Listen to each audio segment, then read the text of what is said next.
Sekiro.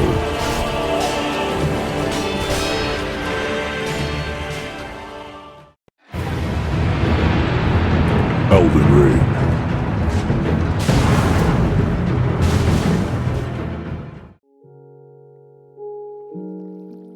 Wait, what? Minecraft? Why is this here? I gotta double check this. Wait. So yeah, as you can see from the title, my next project is gonna be a controller. So I wanted to start this project because... Wait, what was that sound?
So I know the previous clip looks kind of fake because it's not synced up really well, but it was really hard for me to record both using the controller and the actual gameplay on my computer without just destroying my computer with like 0 FPS.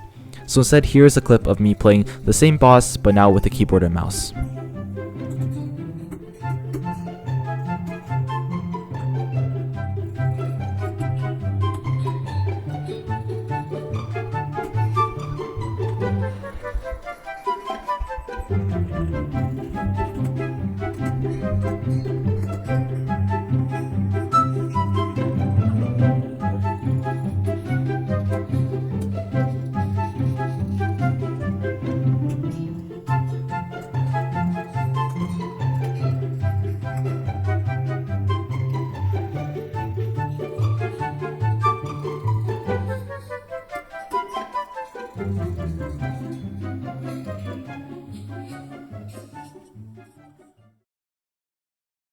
So my inspiration for this project wasn't really like the past ones that I made before, right? There was my car, there was my trash can, but for this one, I kind of wanted to make something that I would enjoy.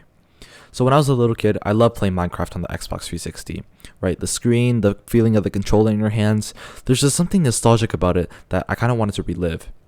So when I wanted to play with a controller again, I first went online to try and find a controller that I could buy, right? There's the Xbox ones, PlayStation ones, but then the more I looked into it, the Xbox ones were like $50 above, the PlayStation ones as well, $50 above.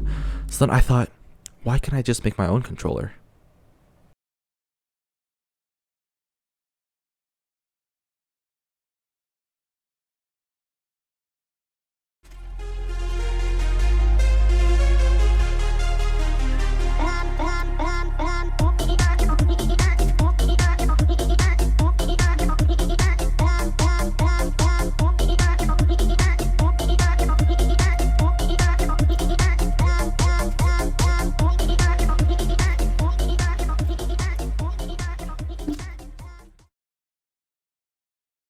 Okay, so I did lose the Oniwa fight, one of the easier bosses in the game, but that doesn't matter. We're here to look at the controller, right?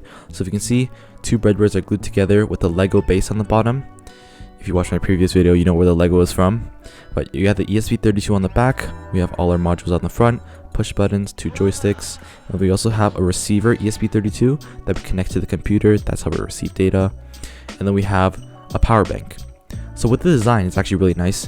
You can slide the power bank right in, and when you play, it doesn't fall out. It's a bit clunky, but it works. And then you can just plug it in here to the ESP32, and then it works. Okay, now, so I have Minecraft pulled up. I have the ESP32 attached to the computer. I also have my controller on. Let's see. And so every time I actually move the joystick, you see, we're actually gonna move in game. Okay, I can also turn the camera. There are a few controls. Jump. I can go down. I can control it. Go up. Open my inventory. Escape, all of that. So you see with my controller, it's in time. It shows it all. Now if we actually look at the code,